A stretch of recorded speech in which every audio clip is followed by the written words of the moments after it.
वाला जी में बिना कपड़ा का डांस कीजिएगा? काहे करी अपना मर्जी के बानी, जब मर्जी जब करी देखेंगे ढोड़ी देखेंगे। हाँ देखेंगे नहीं दिखाइए देख लो लोग इनको ढोड़ी आपको भी दिखाइए, थोड़ा देखते हैं कैसे दिखा दी सब किसी को दिखा रही है। सब कोई के रीस लेके आल बानी का। कितना लोग के एक दिन में देवेनी? मतलब पहले तो देले बानी 14 आमदी के 15 आमदी एक दिन में। एक दिन में तो 16 साल का फीलिंग होता है। अच्छा बुढ़ौतियों में 16 साल काहे नहीं बूढ़ो ब्रा पर डांस कर देना, ऐसे सब दिखा देना का कभी हम अश्लीलता वीडियो हम बनाइला ही नहीं कि हम अपने देखे में हम गलत नहीं की। अच्छा गांव में समाज में लोग आपको क्या कहते हैं? हम पूछा था नहीं गांव समाज के कोई कुछो कही तो हमरा के खर्चा दी ये कहेंगे करतारी उ कौन थी गाना पर बढ़िया बनी हम नहीं की देखले उनकर वीडियो। हमरो वीडियो उठा के देखी कहले बनी कबो कहले बनी करे जा का अरे देबू का मोबाइल नंबर ना बक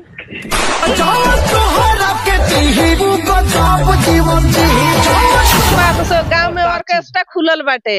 हाँ मीटिंग होके दूरा पर जो है ता मीटिंग होके से ऑर्केस्ट्रा खुलल बा त जेकरा देह में टॉयलेट ना रही का देखायू हमरा टॉयलेट बा हम देखा रही।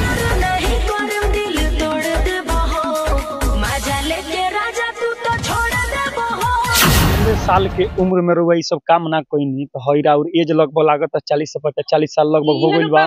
एउ से छोटा छोटा पहनेंगे सेक्सी हाँ पहन के बनाएंगे। सच्चाई कोई दिखाओ तो पत्रकार कोई नहीं दिखाओ तो अपन व्यू कमाए खातिर अपन इंटरव्यू लेता लो।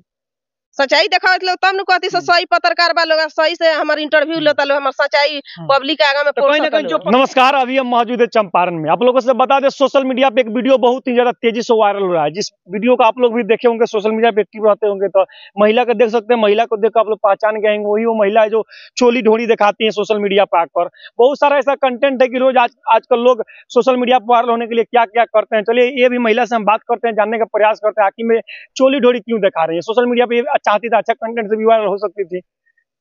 अपना नाम पहले बताइए। रानी स्मार्ट।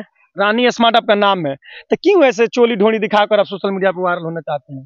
मतलब हम पूछा तनी के बेचोली ढोड़ी देखौले वायरल हो गल बटे। बढ़िया वीडियो की दर्शक देखा तटे हमरा से बढ़िया क्यों नहीं देखो? कोई नहीं देखो। इतना अच्छा अच्छा गाना आया अभी चला है कि नहीं? बढ़िया बढ़िया गाना चला है के बढ़िया गाना पर वायरल होल बा तनी हमरा के बता दी तनी। हाल ही में रंजीता वायरल हुई है। रंजीता कितना अच्छा के बारे में रहुगा पता बा?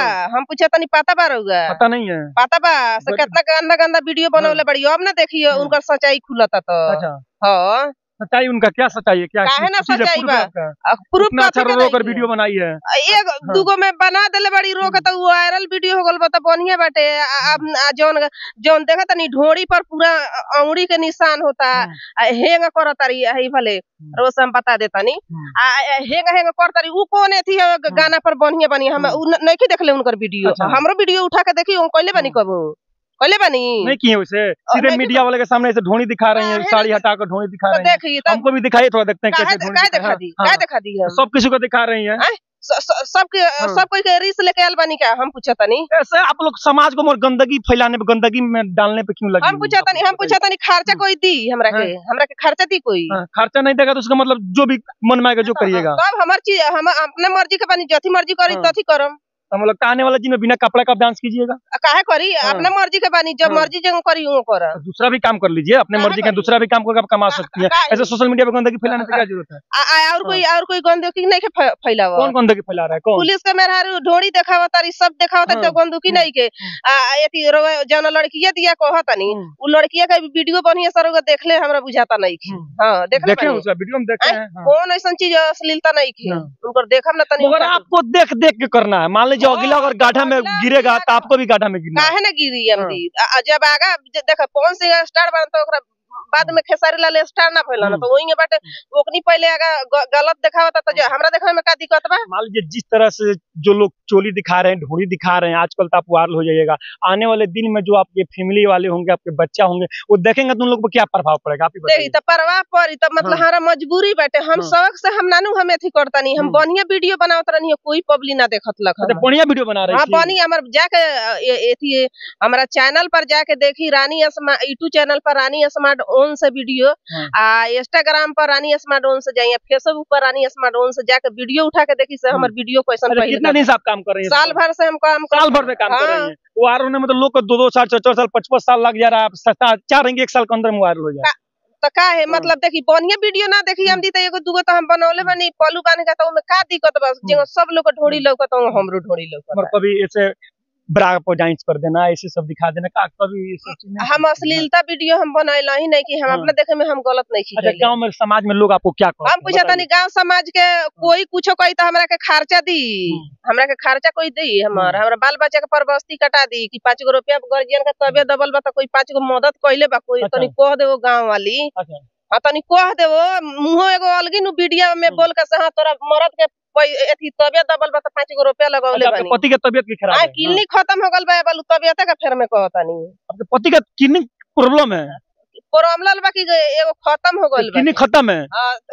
के मदद देवे वाली बा इतना मतलब वायरल भल बनी इतना नेता चाहे मतलब कितना लोग मतलब हमार वीडियो हर एथी नेता लोग देखत है, चाहे मुख्यमंत्री देखत है लोग, चाहे गांव के मुखिया वार्ड सब देखत के मदद कइले बा हमरा क्यों मदद नहीं के मदद कइले बा। तो हम अश्लीलता वीडियो बनावत हन त का दिक्कत बाटे, हमार खर्चा कोई चलावता है।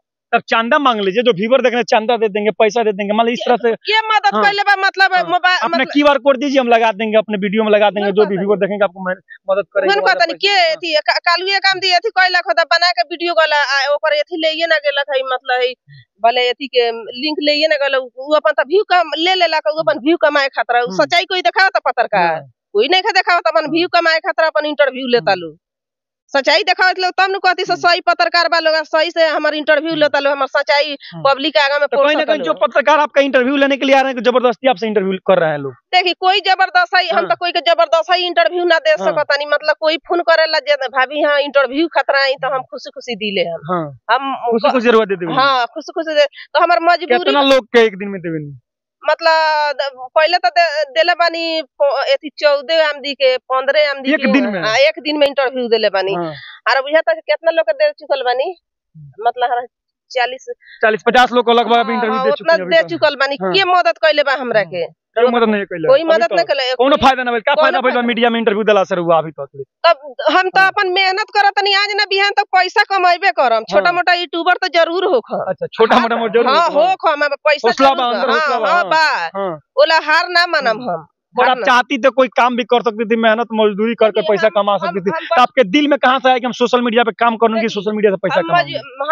हम खेती बाड़ी में तो कोई पहले बानी बचपने से है ना हम हमरा से हुई ना, तो हमरा तबियत गार्जियन के दब गेल, बहुत हालत बिगड़ गए रहे मती भले बेतिया से रेफर कर देलक त गोरखपुर ले गनी, तो गोरखपुर से रेफर कर देलक त लखनऊ लेके हम गेल बनी अपना पति के, पटना ले देखौले बनी अकेले अपने से ले गए तो अब अपने से ले गेल बनी त के गेल बा गांव वाली के मदद देले बा हमरा के से कोई आई हमरा तो आपको कोई मदद नहीं की है, तो आप लास्ट में आपको लगा कि हम अपना जो भी करूंगी अपने लिए अच्छा करूंगी। हां अपना मर्जी से बनी, अपना मर्जी से जेंगा अच्छा लगता वो करतनी अपना पति खातिर अपना बाल बच्चा। कहीं ना कहीं साफ सुथरा बात है कि आप वायरल होने के लिए सब चीज कर रही हैं ना, वायरल होकर खतरा तो हम कुछ ना कहता नहीं, हम दक्षिण में कहता नहीं, हम मतलब कैमरा में कहता नहीं, हमरा पति के क्लिनिक खत्म बा। अच्छा हां क्लिनिक खत्म? हां पूरा हमरा गांव के लोग जानता सा उनकर क्लिनिक खत्म बा।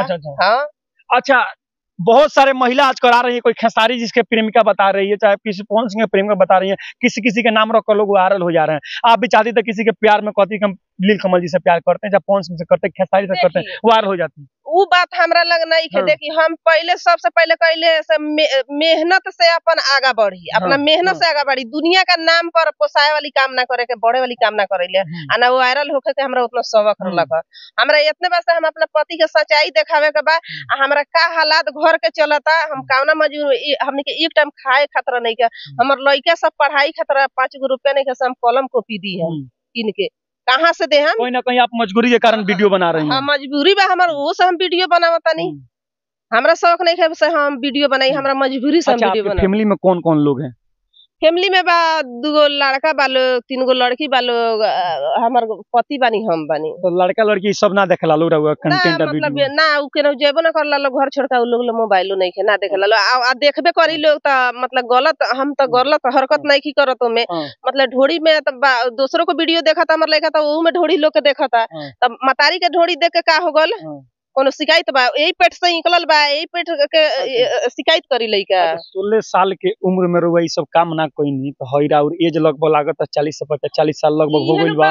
आ 40 साल के एज में ढोंड या चोली रुआ दिखावत नहीं तो अच्छा चीज अब देखी हमर 30 बा, मतलब 1 बरस बेसी बता देता नी लोगन वीडियो में से, हां कैमरा में से, हां और 40 बरस के बुढ़िया बानी। 18 साल कर दी खातिर मतलब भारी बात नहीं है। 18 साल बताई का उहन को हतनी रोलो सच्चाई दिखावते नहीं कि पब्लिक के तो पब्लिक के एथी हमर मजबूरी समझी। अच्छा हां कहीं ना कहीं पब्लिक से अपना मजबूरी दिखाओ, दुख तकलीफ बजा हां हमरा का लागत है पब्लिक लोग सपोर्ट करी लो। हां जरूर करी लो। हां का कहेगा चाहते नहीं जाते पब्लिक लोग से का हम इतना काम से पब्लिक लोग से जितना दर्शक देखा तनी लोग से आगा बढ़ाई लोगन, छोटा मोटा यूट्यूबर हो जाई, 2 पैसा कमाई, हम अपना पति के इलाज कराई, आगा लड़का सब के हम पढ़ाई, आगा में हम अच्छा शुरुआती दौर में जब वही काम करत नहीं इंस्टाग्राम पर वीडियो बनावत नहीं तो उस समय गांव के लोग का कहे और शुरुआती दौर के बात बताई। शुरुआती दौर बहुत बात से गांव में ऑर्केस्ट्रा खुलल बाटे।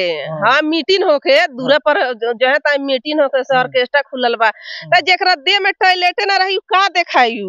हमरा टॉयलेट बा, हम देखा रहल बानी पब्लिक के। अच्छा अभी त एक ठान का वीडियो हमरा लगता एथी इतना मजबूर बन से डीबा पर ध के एक ठान के वीडियो बनाइले, हमरा लगे स्टैंड नहीं के 1000 रुपया नहीं के स्टैंड की नहीं, हमरा लगे इतना मजबूर। हां पति के सपोर्ट कहीं ना कहीं हमेशा रहुआ साथ। हां हमरा संगे रहेला, जरूर पति हमर दिल सपोर्ट करीले से, हां तू आगा बढ़, हम तोरा पीठ पर बानी।